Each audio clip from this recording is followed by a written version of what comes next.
Hello hello everyone. So previous lecture में हमने rheology के इंट्रोडक्शन के बारे में पढ़ा था।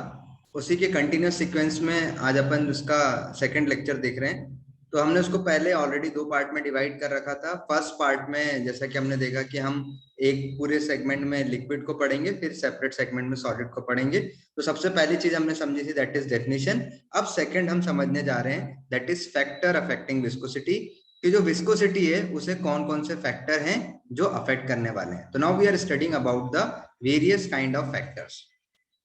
ओके, सो फैक्टर्स की बात करें तो we have a two kind of factor, intrinsic factor और दूसरा जो है वो एक्सट्रिंसिक फैक्टर। इंट्रिंसिक फैक्टर का मतलब क्या होता है बच्चों? जो किसी मॉलिक्यूल, किसी प्रॉपर्टी की इनबिल्ट प्रॉपर्टी, जो उसके अंदर की प्रॉपर्टी है, जैसे कि आपकी जो हाइट है, आपका जो वेट है, this is your intrinsic property.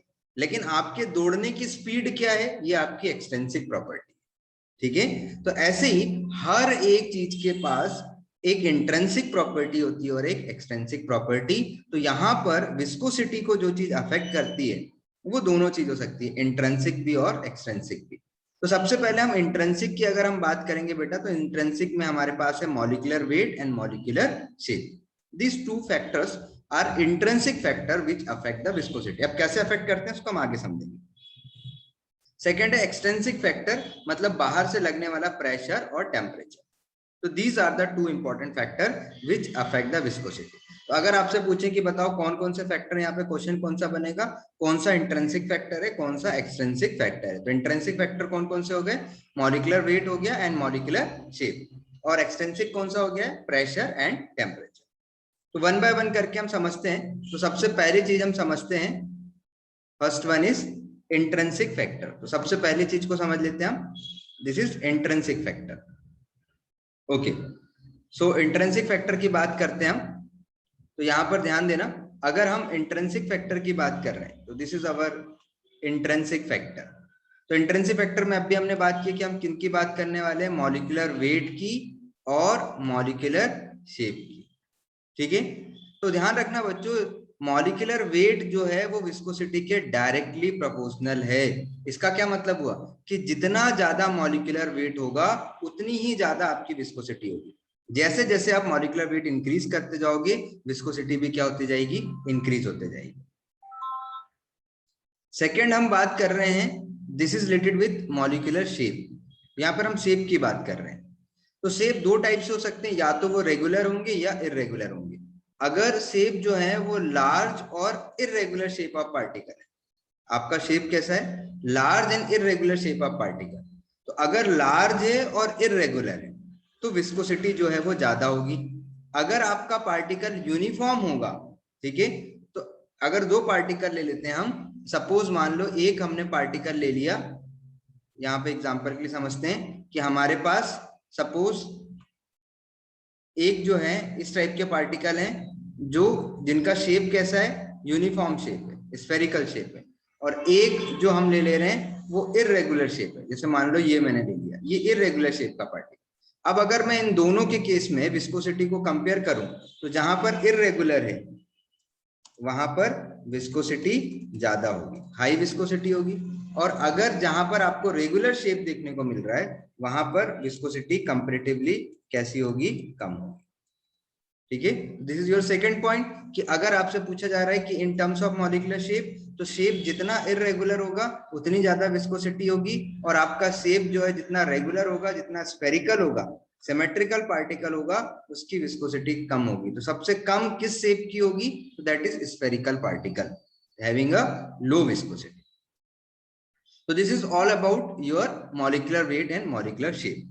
अब ऐसा क्यों होता है कि स्फेरिकल वाला जो है या रेगुलर शेप जो है उसकी विस्कोसिटी कम आ रही है और इरेगुलर की विस्कोसिटी ज्यादा आ रही है? ऐसा इसलिए होता है कि मान लो ये इरेगुलर पार्टिकल है, अब ये इरेगुलर पार्टिकल के बीच में कोलिजन हो रहा है, इनके बीच में क्या हो रहा है? कोलिजन हो रहा है, मतलब ये आपस में टकरा रहे हैं, और यहां पर भी कोलिजन हो रहा है, इन पार्टिकल के बीच में भी क्या हो रहा है? कोलिजन हो रहा है। ठीक है, दोनों जगह कोलिजन हो रहा है। तो फर्क क्या होता है? ये जो कोलिजन होता है ये दो टाइप का होता है, आइदर ये कंप्लीट इलास्टिक है या इन इलास्टिक।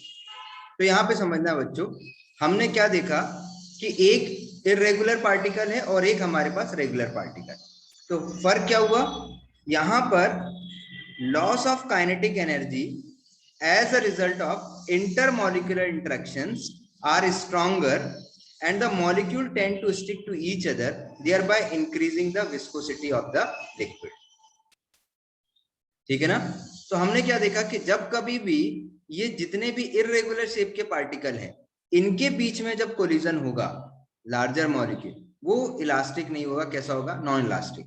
ठीक है, ये स्ट्राइक करने के बाद ये पार्टिकल दूर दूर चले जाएंगे, अगर दूर चले गए तो उनके बीच का गैप कम हो गया, लेकिन ये स्ट्राइक करने के बाद क्योंकि ये इर्रेगुलर शेप है तो ये हो सकता है ये आपस में इस टाइप से बाइंड भी हो जाए। तो हम क्या देखते हैं कि अगर पार्टिकल जो है वो इर्रेगुलर शेप का है, तो इर्रेगुलर शेप का है तो पहला पॉइंट तो क्या याद रखना है, इर्रेगुलर पार्टिकल में जो कोलिजन होगा वो कैसा होगा, वो नॉन इलास्टिक होगा। जो हमको याद रखना है, पहली चीज तो याद रखना है, ये जो कोलिजन है वो कैसा होगा, नॉन इलास्टिक होगा। अब ये नॉन इलास्टिक कोलिजन होने से हुआ क्या, इससे क्या हुआ कि इस नॉन इलास्टिक कोलिजन की वजह से इसकी काइनेटिक एनर्जी जो थी, जिसकी वजह से ये दोनों दूर दूर जा रहे थे, यहाँ पे एग्जांपल से समझाता हूं मैं कि क्या हो रहा था एक्चुअली, समझना। जब ये स्फेरिकल पार्टिकल थे, जब ये मान लो पहले ये कैसे थे, इस टाइप से थे, अब ये जो पार्टिकल है, ये पार्टिकल जैसे इससे स्ट्राइक किया तो इनके बीच में इलास्टिक कोलिजन हुआ और ये पार्टिकल जो है वो क्या हो गया, इससे दूर चला गया। ठीक है, कंडीशन कुछ ऐसी हो गई, यहाँ पर कोलिजन हुआ और ये इलास्टिक कोलिजन है, तो जब ये स्ट्राइक करेगा तो ये उतनी ही स्पीड से दूर जाएगा। लेकिन जब एक इर्रेगुलर पार्टिकल है, तो यहाँ पे हम इर्रेगुलर पार्टिकल बना देते हैं, सपोज ये हमने बना दिया एक इर्रेगुलर पार्टिकल। ठीक है, अब इस इर्रेगुलर पार्टिकल में मान लेते हैं हमने दूसरा ये इर्रेगुलर पार्टिकल ये आकर के यहाँ पे स्ट्राइक किया। जब ये स्ट्राइक करेगा तो ये उतने ही स्पीड से ये वापस पीछे की तरफ नहीं जाएगा, मतलब ये इलास्टिक कोलिजन नहीं हुआ, ये कैसा हुआ, नॉन इलास्टिक हुआ।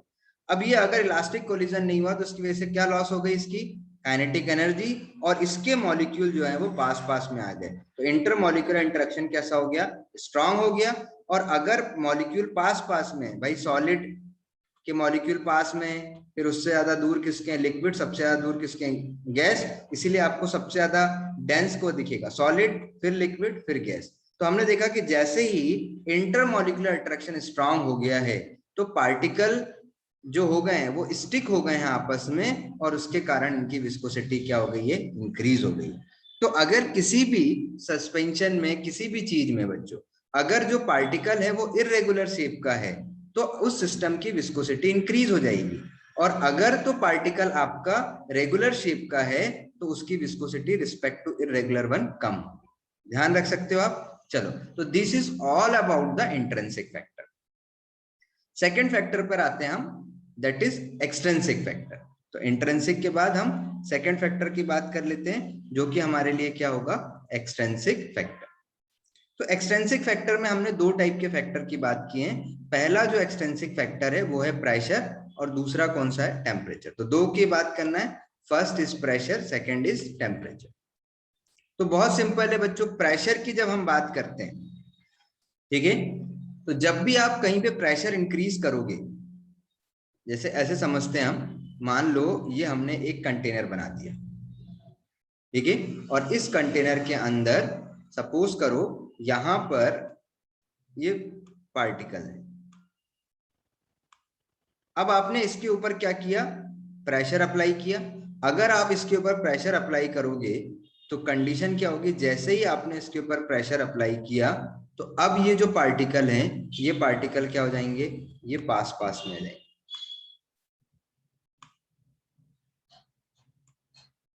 ठीक है, तो हमने प्रेशर जैसे ही अप्लाई किया तो ये क्या आ गए, पास में आ गए। तो जैसे ही आप प्रेशर इंक्रीज करोगे, an increasing in pressure, pressure increase होने से मॉलिक्यूल पास में आ गए हैं, तो क्या बढ़ गया, कोहेसिव फोर्स ऑफ इंटरेक्शन वहां पे बढ़ गया है। और अगर कोहेसिव फोर्स ऑफ इंटरेक्शन अगर बढ़ गया है, इंटरेक्शन मतलब होता है किसी का भी अट्रैक्टिव फोर्स बढ़ना, तो कोहेसिव फोर्स ऑफ इंटरेक्शन यदि बढ़ गया है, तो अगर इंटरेक्टिव फोर्स बढ़ा है तो नो डाउट मॉलिक्यूल पास में आए हैं, और मॉलिक्यूल अगर कहीं पर भी पास पास में है तो उसकी विस्कोसिटी ज्यादा हो। तो जैसे ही आपने प्रेशर इंक्रीज किया तो उसकी विस्कोसिटी इंक्रीज हो जाएगी। सेकंड हम बात करते हैं एडिटिव्स का क्या इफेक्ट होता है, ठीक है ना। अगर कोई चीज आप ऐड कर रहे हो आपके सिस्टम में, तो उन एडिटिव्स का इफेक्ट आपको क्या देखने को मिलता है। तो याद रखना बच्चों, एडिटिव्स अगर आप कोई चीज ऐड कर रहे हो, तो यहां पर हमने दो कैटेगरी में क्लासिफाई किया है कि या तो वो कोई नॉन इलेक्ट्रोलाइट होगा या इलेक्ट्रोलाइट होगा, ठीक है। तो अगर कोई चीज नॉन इलेक्ट्रोलाइट है, लाइक सुक्रोज है, ग्लिसरीन है, एल्कोहल है, पॉलीमर है, नॉन इलेक्ट्रोलाइट ऐड करने पर विस्कोसिटी इंक्रीज होगी। और अगर आप इलेक्ट्रोलाइट नेचर की कोई चीज ऐड कर रहे हैं तो उसकी विस्कोसिटी क्या होगी, डिक्रीज होगी। क्यों, ऐसा क्यों हुआ, क्योंकि जो इलेक्ट्रोलाइट होता है ना वो डिसोसिएट होता है, और अगर कोई चीज डिसोसिएट हो रही है इसका मतलब क्या है, मॉलिक्यूल दूर दूर जा रहे हैं। तो अगर मॉलिक्यूल दूर जाएंगे तो विस्कोसिटी डिक्रीज होगी, और अगर मॉलिक्यूल पास में तो विस्कोसिटी इंक्रीज होगी। तो अगर आपसे मान लो एडिटिव्स के बारे में पूछ ले, तो एडिटिव्स के लिए याद रखना, क्या याद रखोगे, by addition of non electrolyte compound viscosity will increases and by the addition of electrolyte viscosity will decreases, ठीक है। तो याद रख सकते हो। तो ये हो गया आपका एक्सट्रिंसिक फैक्टर में पहला जो देखना था आपको, प्रेशर। यहाँ पे और याद रख सकते हो, अगर आपने कोई चीज ऐड की है तो ये क्या हो जाएगा, about additives. Okay, third factor पर आते हैं हम। थर्ड फैक्टर जो है हमारे लिए वो है टेम्परेचर, कि टेम्परेचर का क्या इफेक्ट पड़ेगा। तो टेम्परेचर की अगर हम बात करते हैं, चलो तो इसको हमने थोड़ा सा कंपैरेटिवली वे में स्टडी किए, तो समझना है इसको। अगर हम टेम्परेचर की बात करते हैं तो टेम्परेचर के केस में हमें अलग अलग रिजल्ट मिलता है। लिक्विड के केस में अलग रिजल्ट मिलता है और गैस के केस में कुछ अलग रिजल्ट मिलता है। अब ऐसा क्यों मिलता है समझना बच्चों। एग्जाम्पल के लिए लेते हैं हम, मान लेते हैं ये हमारे पास एक बीकर है और इसके अंदर ये हमने यहां पर एक लिक्विड फिल कर दिया है। ये यहां पर हमने लिक्विड फिल कर रखा है, ठीक है। चलो सेकंड एग्जांपल ले लेते हैं हम। ये हमारे पास एक बीकर है और इस बीकर के अंदर यहां पर गैस के मॉलिक्यूल, तो गैस के मॉलिक्यूल हैं, तो ये मॉलिक्यूल सब दूर दूर रहेंगे बिकॉज इट इज गैस, ठीक है। और यहां पर जो तुम देख रहे हो ये लिक्विड है, तो लिक्विड के मॉलिक्यूल तो सब पास में होंगे, आपस में एकदम एक दूसरे के नियर में।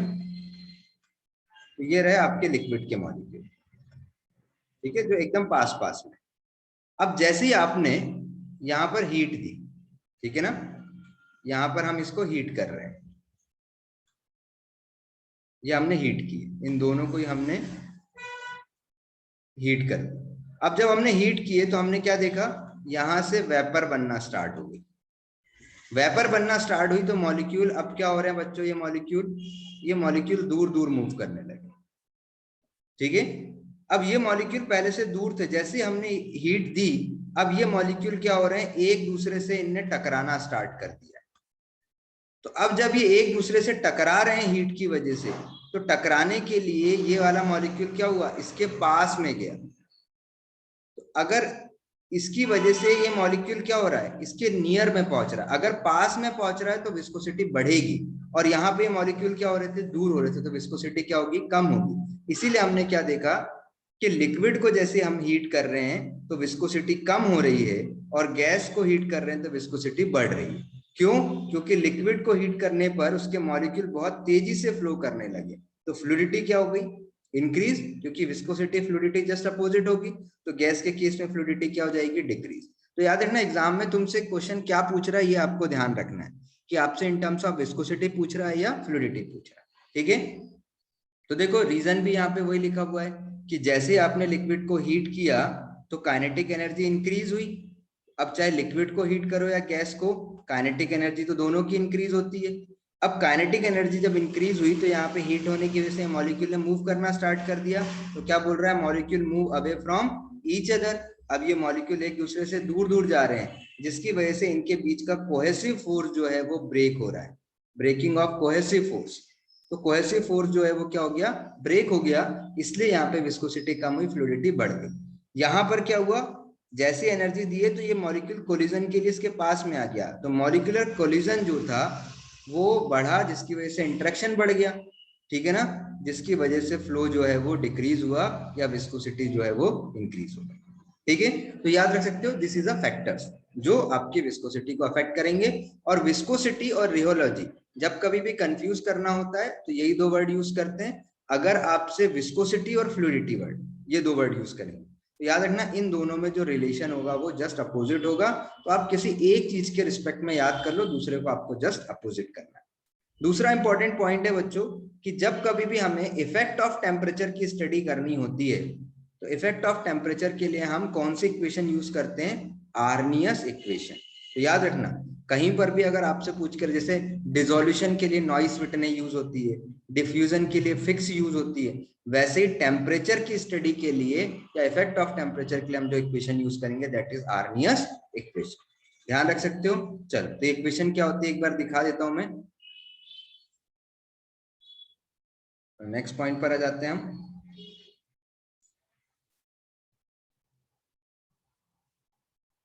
Okay, this is your Arrhenius equation. तो ये भी याद रखना है कि ये आपकी आर्नियस इक्वेशन है, n is equal to A e raise to the power minus E upon R T. तो a जो है ये a क्या है आपका आर्नियस का कांस्टेंट है, ये E जो है वो क्या है एक्टिवेशन एनर्जी है, R आपका गैस कांस्टेंट है, T आपका क्या है टेम्परेचर। ठीक है, ध्यान रख सकते हो। और E जो है ये क्या है आपका एक्सपोनेंशियल फॉर्म। ओके चलो, और अभी हम ये क्या मेजर कर रहे हैं, चेंज इन विस्कोसिटी। विस्कोसिटी पे हम इफेक्ट देख रहे हैं, तो यहाँ पे हमने क्या लिखा है कि विस्कोसिटी में जो इफेक्ट हो रहा है वो हम इस आर्नियस इक्वेशन से ऑब्जर्व करेंगे। अगले पॉइंट पर चलते हैं हम। ओके, तो अगला पॉइंट है बच्चों, इंपॉर्टेंट पॉइंट है, ये आपको याद रखना है। यहां से डायरेक्ट क्वेश्चन कई बार बन जाता है, एनर्जी ऑफ वेपोराइजेशन। ठीक है ना, तो एनर्जी ऑफ वेपोराइजेशन होता क्या है, किसी एक मॉलिक्यूल को लिक्विड की सरफेस से रिमूव करने में लगने वाली एनर्जी। ठीक है, तो इसको पहले तुमको थोड़ा सा समझना होगा, तो इसको समझते हैं हम पहले।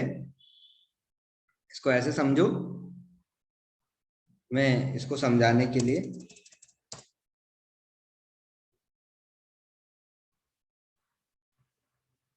ओके एक एग्जांपल ले लेते हैं। ये रहा आपके पास एक बीकर, इसके अंदर मॉलिक्यूल्स, ठीक है।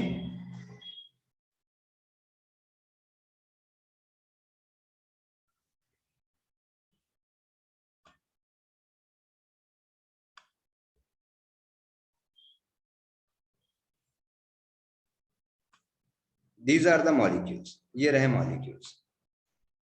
तो हमने क्या देखा, यहाँ पर ये मॉलिक्यूल्स हैं, ये इस टाइप से मॉलिक्यूल्स जो हैं वो अरेंज। अब हमने क्या दी, इसको नीचे से हीट दी।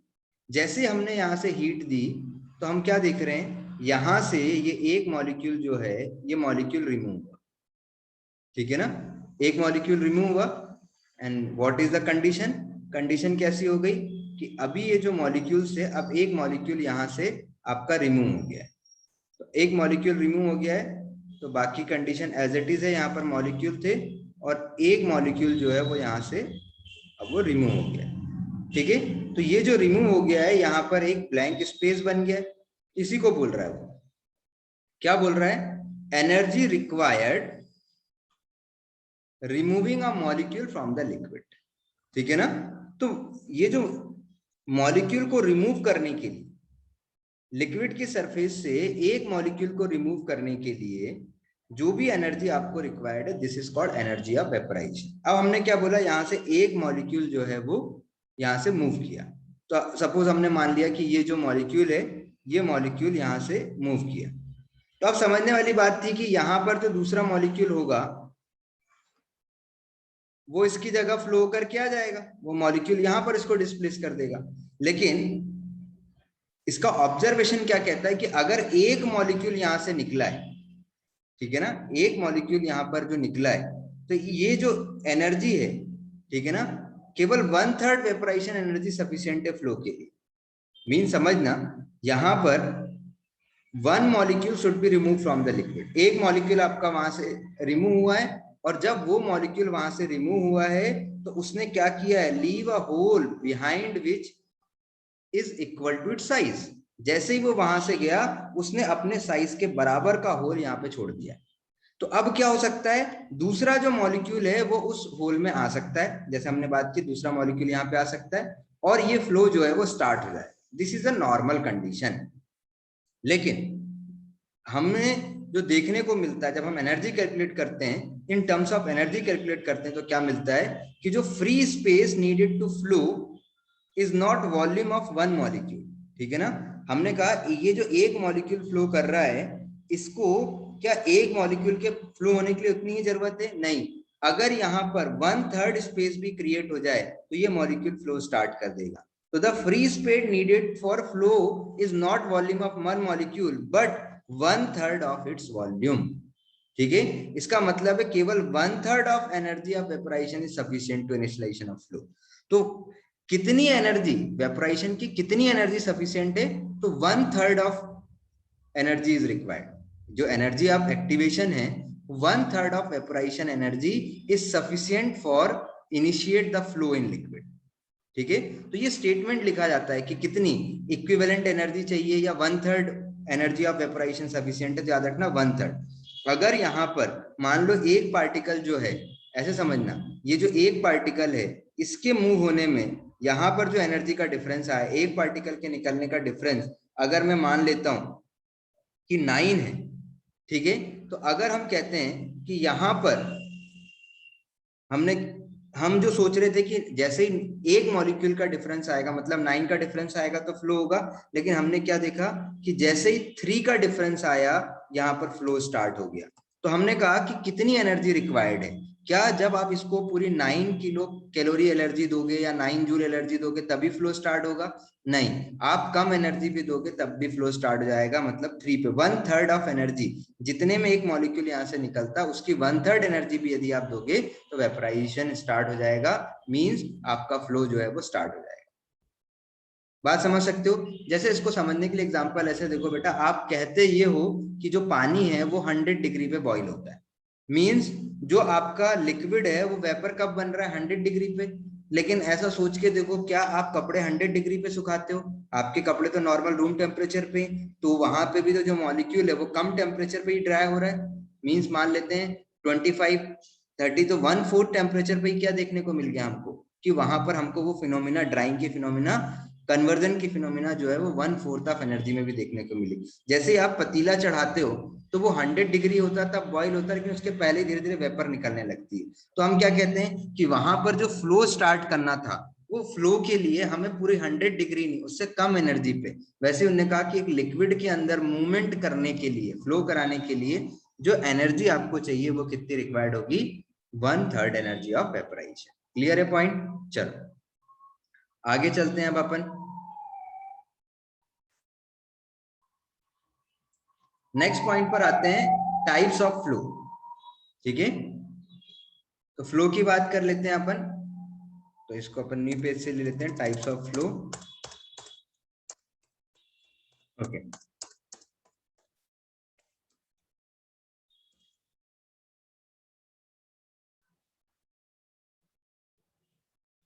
तो बेसिकली दो टाइप के फ्लो हमको देखने के लिए मिलते हैं।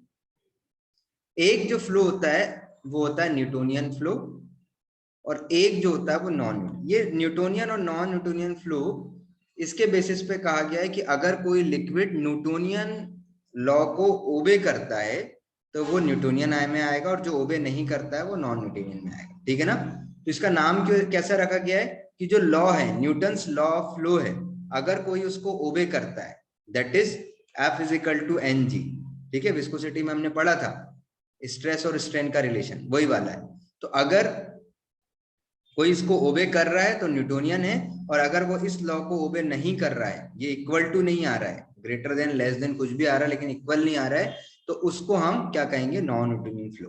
ठीक है, न्यूटोनियन फ्लो को जब भी हम एक्सप्रेस करेंगे तो यहां पर हम एब्सोल्यूट विस्कोसिटी को एक्सप्रेस करेंगे। ठीक है, तो एक्सप्रेस करने में हम वर्ड क्या यूज करेंगे? Absolute viscosity. और नॉन न्यूटोनियन फ्लूइड को जब भी हम एक्सप्रेस करेंगे we have to use word is a apparent viscosity। ठीक है, तो दोनों चीज आपको याद रखना है। पहली चीज तो क्या याद रखना है आपको, अगर आप न्यूटोनियन की बात कर रहे हैं तो न्यूटोनियन के केस में जब कभी भी आप विस्कोसिटी को एक्सप्रेस करेंगे तो आपको कैसे एक्सप्रेस करना है, you have to express in terms of absolute, और जब आप एपरेंट में एक्सप्रेस करेंगे तो you have to express in terms of apparent. Newtonian में सेकंड पॉइंट हमने देखा है कि नाम हमने किसके बेसिस पे रखा है, न्यूटन्स लॉ के बेसिस पे। अगर ओबे कर रहा है तो न्यूटोनियन है, और अगर ओबे नहीं कर रहा है तो आप उसको क्या बोल दोगे, नॉन न्यूटोनियन। ध्यान रख सकते हैं। चलो अगला है, अगर हम इसका रिलेशन देखते हैं, ठीक है, स्ट्रेस का, ये आपके पास एफ स्ट्रेस है और ये आपके पास रिलेटिव स्ट्रेंथ। तो अगर आप इनके बीच में रिलेशन देखते हैं तो जो ग्राफ बनता है, इस ग्राफ को हम कहते हैं रिहोग्राम या कंसिस्टेंसी कर्व।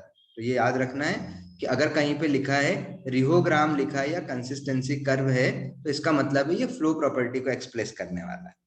ठीक है, जैसे अगर मान लो कहीं पे लिखा है थर्मोग्राम, मतलब वहां पर हम टेम्परेचर की स्टडी कर रहे हैं, थर्मल चेंज की स्टडी कर रहे हैं। कहीं पर मान लो लिखा है रिहोग्राम, मतलब हम फ्लो की स्टडी कर रहे हैं, चेंज इन फ्लो की स्टडी कर रहे हैं। तो याद रखना बच्चों, यहां पर जो हम देख रहे हैं ये है रेट ऑफ शियर और ये है शियर स्ट्रेस। जैसे जैसे आप फोर्स लगा रहे हो किसी भी चीज का फ्लो जो है वो बढ़ता जा रहा है। तो ये जो ग्राफ आप देख रहे हो, ये ग्राफ फ्लूइडिटी को बताएगा। ये जो लाइन आप देख रहे हो, ये जो स्लोप देख रहे हो, ये फ्लो को बता रहा है, ये विस्कोसिटी को नहीं बता रहा है।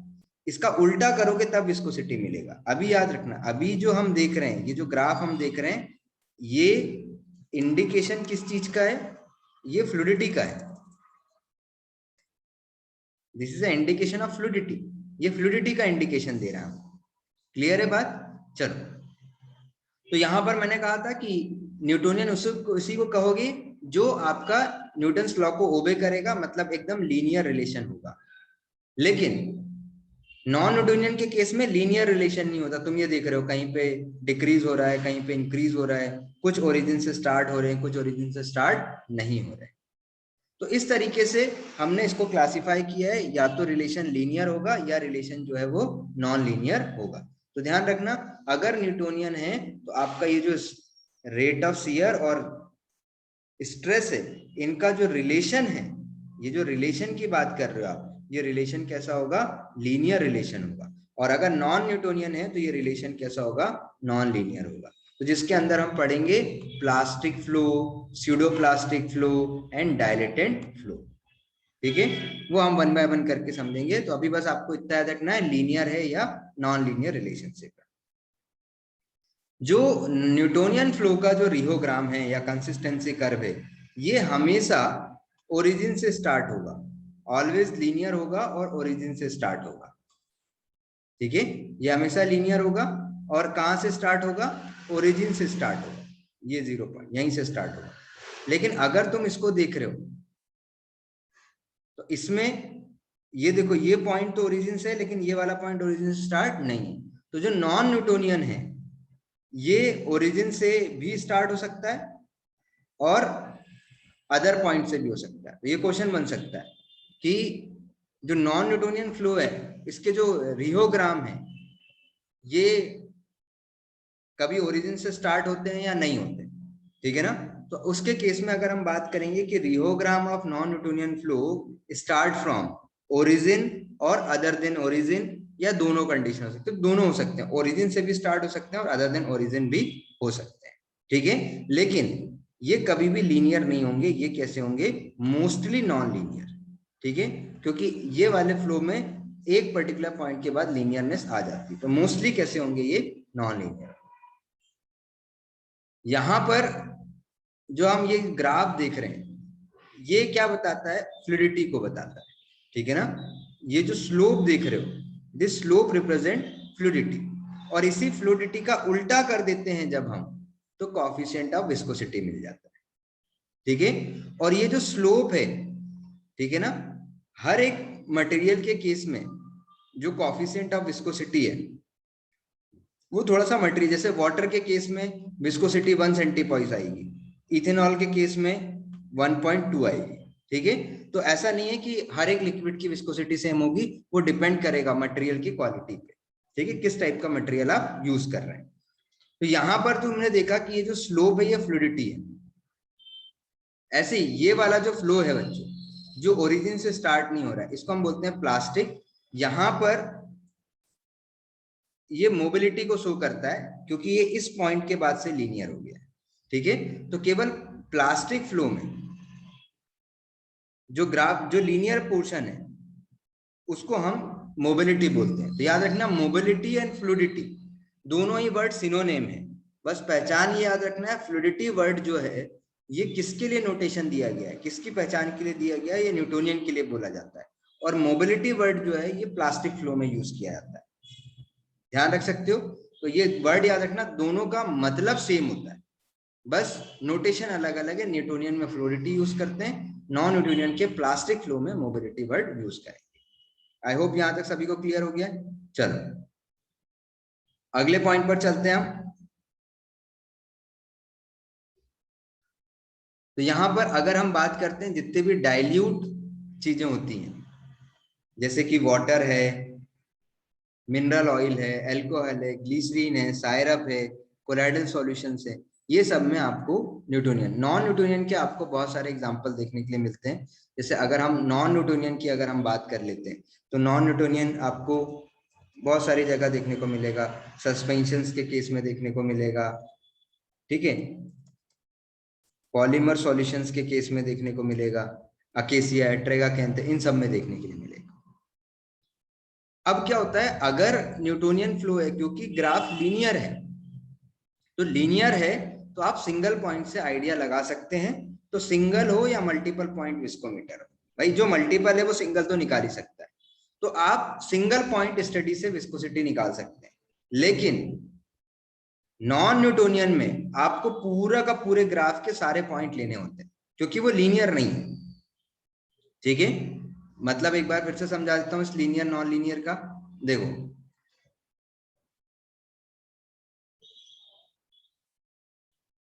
लीनियर नॉन लीनियर का मतलब ये है कि ये जो लाइन है बच्चों ये स्ट्रेट है, मतलब ये एक पैटर्न पे ही बढ़ेगी। पैटर्न पे कैसे बढ़ रही है, जैसे मान लो पहले हमने, मैं यहाँ पे कुछ लाइन प्लॉट कर देता हूं, मान लो इस टाइप से हमने लाइन प्लॉट कर दी,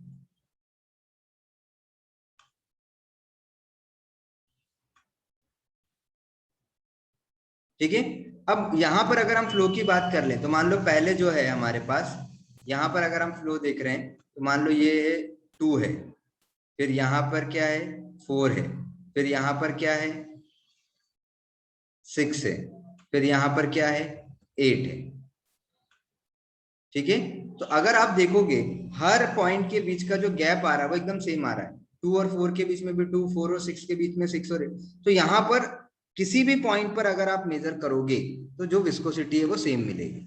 लेकिन इस केस में क्या होगा, अलग अलग, क्योंकि यहाँ पर यूनिफॉर्मिटी नहीं है, इसलिए आपको सारे पॉइंट कंसिडर करने पड़ेंगे। जैसे मान लेते हैं यहाँ पे 2 है, तो फिर यहाँ पे क्या आ गया 7, यहाँ पे क्या आ गया, फिर उसके बाद 12, यहाँ पे क्या आ गया, उसके बाद सीधे 14। तो यहाँ पर एक सिंगल पॉइंट से हम कभी भी आइडिया नहीं लगा सकते कि किस रेट से आपका फ्लो जो है वो बढ़ रहा है या विस्कोसिटी जो है वो कम हो रही है, इसलिए हमको पूरा का पूरा रिहोग्राम की स्टडी करनी पड़ती है। तो नॉन न्यूटोनियन के केस में हम कंप्लीट रिहोग्राम की स्टडी करनी होती है, न्यूटोनियन के केस में आप सिंगल पॉइंट स्टडी से भी आइडिया लगा सकते हैं। ओके, तो हमेशा याद रखना, अगर आपको विस्कोसिटी निकालनी है तो न्यूटोनियन का तो आप सिंगल और मल्टीपल पॉइंट दोनों विस्कोसिटी मीटर से निकाल सकते हैं, लेकिन नॉन न्यूटोनियन के केस में आपको मल्टीपल पॉइंट विस्कोमीटर ही यूज करना पड़ेगा। जिसके यहाँ पे सिंगल पॉइंट की एग्जांपल याद रखना, कैपिलरी विस्कोमीटर है या ऑस्टवर्ड विस्कोमीटर, यहाँ पे cup and Bob, cone end plate viscometer, ध्यान रख सकते हो। चलो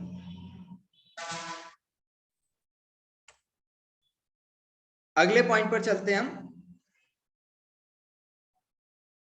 तो अब हम बात करते हैं स्पेसिफिक, क्योंकि हमने कहा था हमें नॉन न्यूटोनियन फ्लो 3 टाइप के हैं, तो पहले हमको नॉन न्यूटोनियन फ्लो को समझना है। तो यहाँ पर हम तीनों टाइप के नॉन न्यूटोनियन फ्लो के बारे में बात करते हैं। तो 3 टाइप के नॉन न्यूटोनियन फ्लो कौन कौन से हमारे पास, पहला जो फ्लो है वो है प्लास्टिक फ्लो, दूसरा जो है वो है स्यूडोप्लास्टिक फ्लो, और तीसरा जो है आपके पास दैट इज डायलेटेंट फ्लो। ठीक है, तो इनका नाम याद रखना बेटा। प्लास्टिक फ्लो को साइंटिस्ट के नाम के बेस पे बिंगम बॉडी भी बोला जाता है, स्यूडोप्लास्टिक को शेयर थिनिंग भी कहा जाता है, और डायलेटेंट को शेयर थिकनिंग कहा जाता है। ठीक है, तो ये आपको याद रखना है कौन सा थिनिंग सिस्टम है, कौन सा थिकनिंग सिस्टम है। अब पहली चीज जो आपको तीनों में डिफरेंस याद रखना है, जो प्लास्टिक फ्लो है वो कभी भी ओरिजिन से स्टार्ट नहीं होगा। Do not start from origin. Plastic flow का जो रिहोग्राम है वो कभी भी ओरिजिन से स्टार्ट नहीं होगा। तुम देख रहे हो ओरिजिन से स्टार्ट नहीं हो रहा, थोड़ा आगे से आकर के स्टार्ट हो रहा है। बाकी ये जो दोनों ग्राफ हैं, स्यूडोप्लास्टिक का और डायलेटेंट का, ये दोनों ग्राफ जो है वो कहां से स्टार्ट हो रहे हैं, ओरिजिन से स्टार्ट हो रहे हैं। ठीक है, अब तुम क्या देख रहे हो बच्चों की यहां पर जैसे जैसे हम, जैसे कि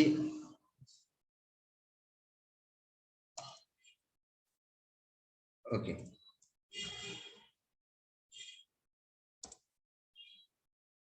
चलो, तो ये हमारे पास रेट ऑफ शियर है और ये रेट ऑफ स्ट्रेस है। तो यहाँ पे हमने क्या देखा, स्ट्रेस लगा रहे हैं तो फ्लो बहुत तेजी से ये बढ़ रहा है, कोई चीज बह रही है, और यहाँ पर क्या हो रहा है, फ्लो जो है वो कम हो रहा है। तो यहाँ पे देखो फ्लो बढ़ रहा है मतलब चीज पतली हो रही होगी, फ्लो कम हो रहा है मतलब चीज गाढ़ी हो रही होगी। तो याद रखना जो स्यूडोप्लास्टिक है वो शेयर थिनिंग है, स्ट्रेस लगाने पे चीजें पतली होती है और तेजी से बहती हैं। डायलेटेंट फ्लो में स्ट्रेस लगा दे तो चीजें गाढ़ी हो जाती हैं और उनका फ्लो जो है वो कम होता जाता है। तो यहाँ पर ये जो ग्राफ तुम देख रहे हो,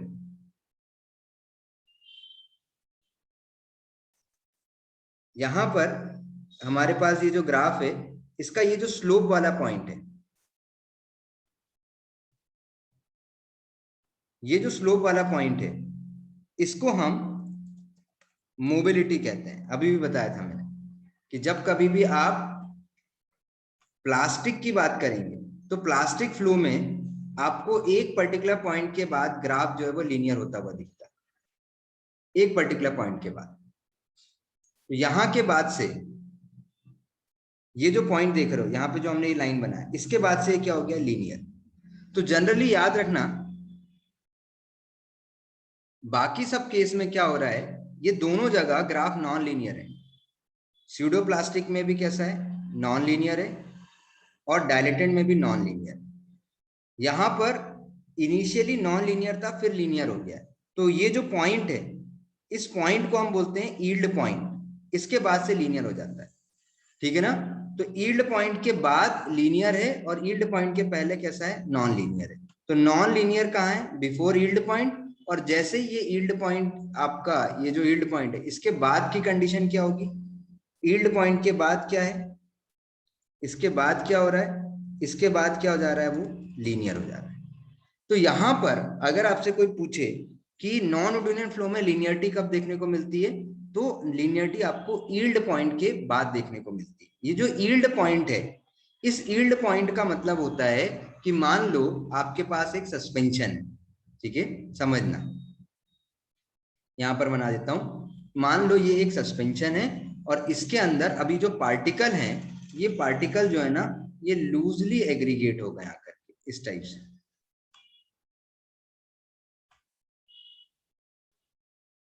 ये पार्टिकल लूजली क्या हो गए, एग्रीगेट हो गए।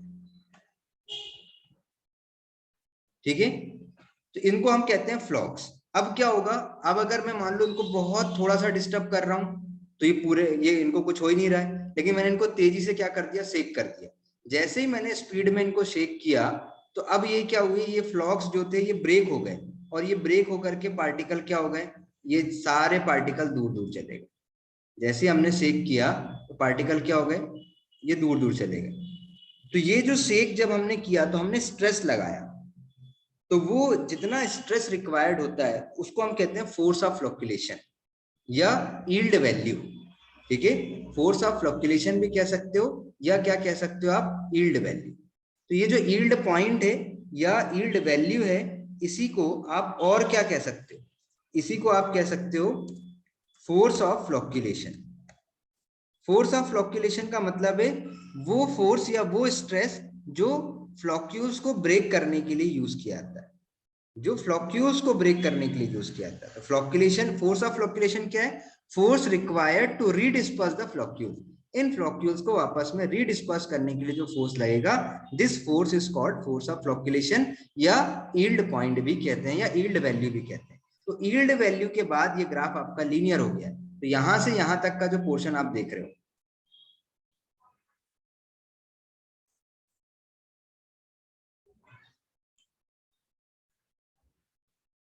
सॉरी, यहां से यहां तक का जो पोर्शन आप देख रहे हो,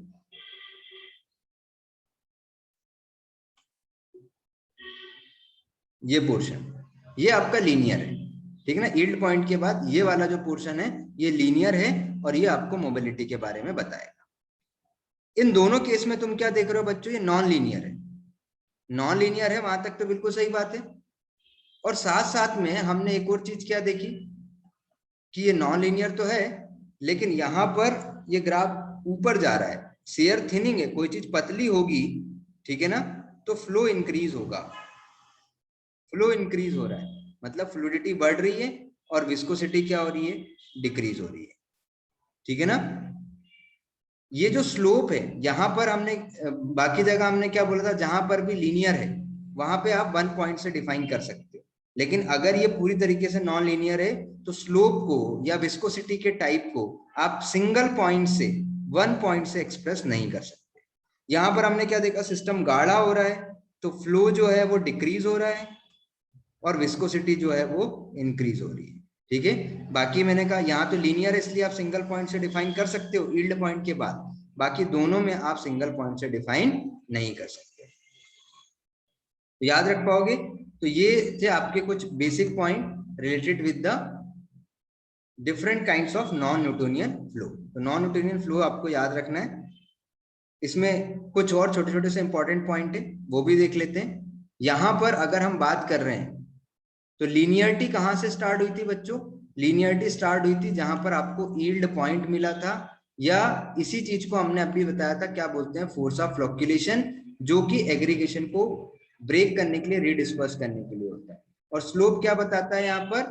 मोबिलिटी, ठीक है ना, और ये हमेशा कांस्टेंट होगा। इसका फॉर्मूला लिखने का तरीका क्या है? U is equal to F minus small F by G, ठीक है। तो U जो है वही जो कॉफिशिएंट ऑफ विस्कोसिटी है, यहाँ पर उसको अलग तरीके से डिफाइन किया गया है, और यहाँ पर ये that is small F, not capital F, ये आपका स्मॉल एफ है। ये स्मॉल एफ जो है वो आपकी यील्ड वैल्यू है, this is your small F, this is your yield value. यहाँ पर फॉर्मूला है एफ इज इक्वल टू नीटा जी। ये जो एक्सपोनेंशियल एन था, यहाँ पर ये जो एन था, न्यूटोनियन में एन की वैल्यू 1 होती है, यहाँ पर देखो एन की वैल्यू ग्रेटर देन 1 और एन की वैल्यू लेस देन 1। अगर ग्रेटर देन 1 है, ठीक है, तो इसका मतलब है फ्लो इंक्रीज होगा, और अगर लेस देन 1 है तो फ्लो क्या होगा? डिक्रीज होगा, ठीक है। तो दोनों के केस में इस एन की वैल्यू याद रखना, इसीलिए ये न्यूटोनियन को ओबे नहीं करते, क्योंकि यहाँ पर एन की वैल्यू ग्रेटर देन और लेस देन 1 है, इसीलिए स्लोप को आप एक पॉइंट में एक्सप्रेस नहीं कर सकते। और हमने पहले ही देखा था नॉन न्यूटोनियन टर्म्स में आप अपेरेंट विस्कोसिटी की ही स्टडी करते हैं, तो दोनों जगह ही अपेरेंट विस्कोसिटी की स्टडी करें। लास्ट पॉइंट पर आ जाते हैं इसके कुछ एग्जांपल्स पे।